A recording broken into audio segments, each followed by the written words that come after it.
ఐదుగురు పిల్లలుంటే సందడి సందడిగా ఉంటుంది. ఈ ఐదుగురు పిల్లల్లో ఎవరు ఎక్కువ అల్లరి చేసేవాళ్ళు?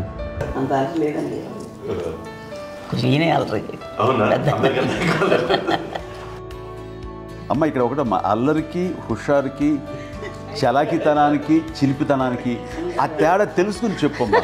అల్లరంటే ఇప్పుడు నా ఇమేజ్ ఏమైపోద్ది, అల్లరంటే అల్లరుడు అని, నేనేమో చాలా రావుడు మంచి బాలుడు అనేలాగా నా ఇమేజ్ ఇది. నేను అలాగే చెప్తుండేవాడిని. నా ఉద్దేశం అదే. నువ్వేమో అల్లరే నన్ను అంటే చలాకితనం, అమ్మ అల్లరు అనుకునేది. లేదంటే ఎక్కువ హుషారు కానీ చాలా బాగుండేవాడు అబ్బాయి. ఇంట్లో పనులన్నీ మీకు సాయంగా ఉంటాయి? అవునండి, వాడే చేసేవాడు. అది ఇంట్లో ఎవరు ముట్టుకునేవాడు కాదు, మా నాగబాబు అస్సలు ముట్టుకునేవాడు కాదు. అన్నిటికీ నాకు ఆయన సహాయమే పాపం. నాన్న ఆయన ఉద్యోగం చెప్పాడు, నేను పాక్కుంటూ అలాగా వెళుతూ వెళ్ళిపోయాను. నాకు తెలియదు. తర్వాత అమ్మ చెప్తుంటే నేరుగా మొదలు కొన్ని కమ్మడి కూలి ఉంది నాది. ఒక అది పెట్టి అది వెళ్ళి కూర్చోతా ఏడుస్తాను రోడ్డు మీద. సరికి వాడు 3 years. సో నన్ను వాడు తీసుకెళ్ళి వాడు కమ్మడిలో కూర్చోబెట్టాడు.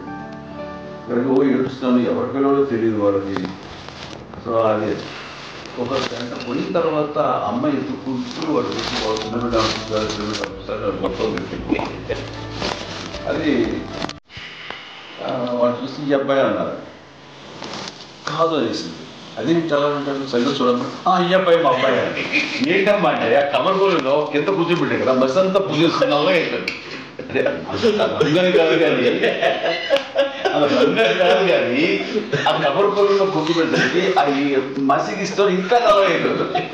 అంత నలుపుడేసాడు. నా బిడ్డ కాదు అమ్మ వెళ్ళిపోతుంది, మళ్ళీ డౌట్ చాగింది. అది నేను నా బిడ్డ వేసాను.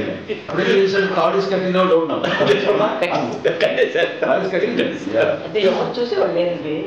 అమ్మేమో అల్లు అనుకునేదండి. నాకేమో చిన్ననాటి మహాభారతం అనుకుంటాం. ఆయన మహానుభావుడు ఏమో అందరికీ ఆ లక్ష్యం ఉంటుందేమో వచ్చినప్పుడు